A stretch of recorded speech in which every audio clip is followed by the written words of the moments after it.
It is time to bring in Judy Wurtman. It's time for Food for Mood. Judy is the co-author of the Serotonin Power Diet, serotoninpowerdiet.com, and also Simon Loses His Tummy. Ladies and gentlemen, Dr. Wurtman. Good morning to both of you. So, can you laugh off a few pounds? But, Jill, I don't think the idea is crazy.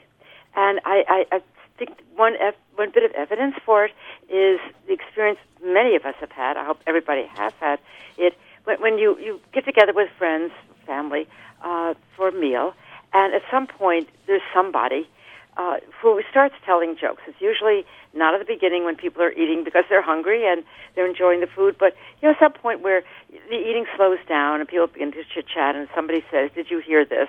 or "I just heard this," and starts telling a joke, and people start laughing. And in a few seconds, the food is forgotten, and those who are good joke tellers sort of compete with each other to see who can top the one that was just said. But people are sitting there around the table laughing. And whether the meal is completed or not, whether the food on the plate is eaten or not, is really secondary to the fun people are having, laughing with each other. It's a feeling of great release, relaxation, camaraderie. We're all sharing in this particular crazy take on the universe or a bar or what have you. And I thinking about this, realizing that one of the aspects of people that people face who are obese, who are trying to lose weight, all of us who are trying to control weight, is that we all deal with emotions that are causing us to use food as a companion, as a relief from boredom or tedium or loneliness or anxiety. We use it to procrastinate doing something that we don't really want to do.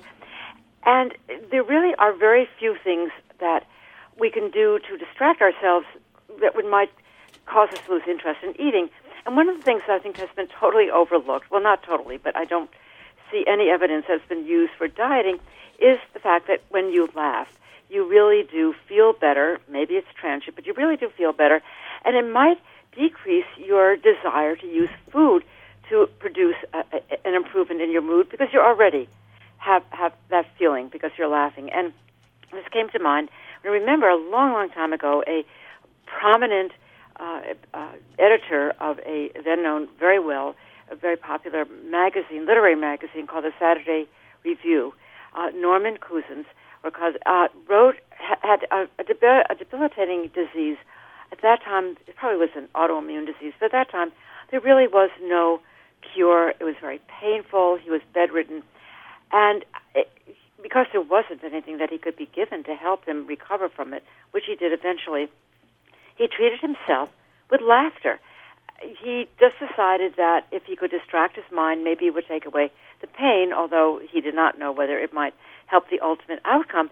And at that time, there was no cell phones or Netflix or Amazon, but you could get movies. And what he did was simply set himself this program of watching funny movies, as funny as he could find them, and funny videos and reading books. And what he wrote about in a book that he published after he fortunately did recover was called The Anatomy of an Illness, was that when he could have 10 minutes, as he described it, of a belly laugh, sort of the kind that you do when you see slapstick, for example, you're sort of helplessly laughing, the pain went away.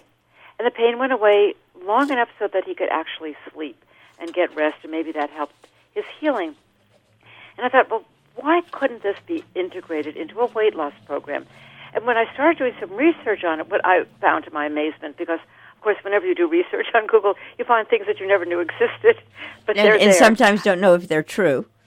Exactly, but there are laughter clubs. There really are organizations dedicated to having people get together to laugh. And I thought it was simply to, share jokes or teach you how to not forget the punchline, which I always do. but they go put you, and there's also something called laughter yoga, to put you through the sort of the body movements and the breathing movements that you have when you're laughing, and then they actually induce laughing. I mean, and there are not very many of these, but this is something that exists. And I thought, well, why couldn't you have this as an alternate to going to a place like Weight Watchers? And people get together and they're weighed in, and somebody talks about what vegetables you should be eating the next week, and then people talk about the things that cause them to overeat. And I thought, instead of doing that, which is really a negative, why couldn't you have people say, okay, let's hear some good jokes this week, and let's laugh, and then, you take the funny story home with you, and when you might think of eating something, that extra cookie that you, or no cookie that you shouldn't be eating, or that ice cream cone, you sort of think about that joke, and you chuckle, and you feel good, and your smile comes to your face, and you might not eat that snack that you should not be eating. And why can't you have people who are like these morbidly obese shut-ins, who are told, go lose weight and then maybe we'll operate on you or something, or do bariatric surgery. Okay, before you can eat, you have to watch 15, 20 minutes of this funny movie. And then just see whether you're going to be eating as much as you might if you've been sitting around for 15 or 20 minutes feeling sorry for yourself. And why couldn't you possibly try to induce laughing and the good feeling that comes with laughing in people to see whether it actually decreases appetite? Nothing ever seems to work, and maybe this works, and at the very least, it would put people in a better humor, which is something I think our country needs, desperately. Maybe we should simply have laugh clubs in general.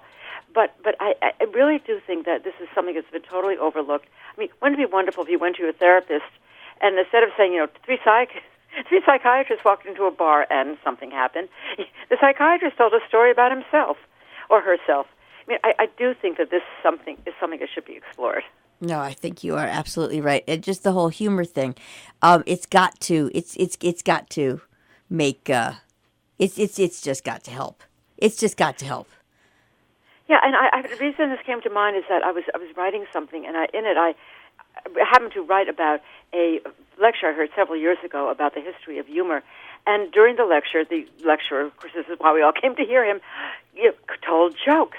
And I happened to write it down with this particular one, right, because it was so funny.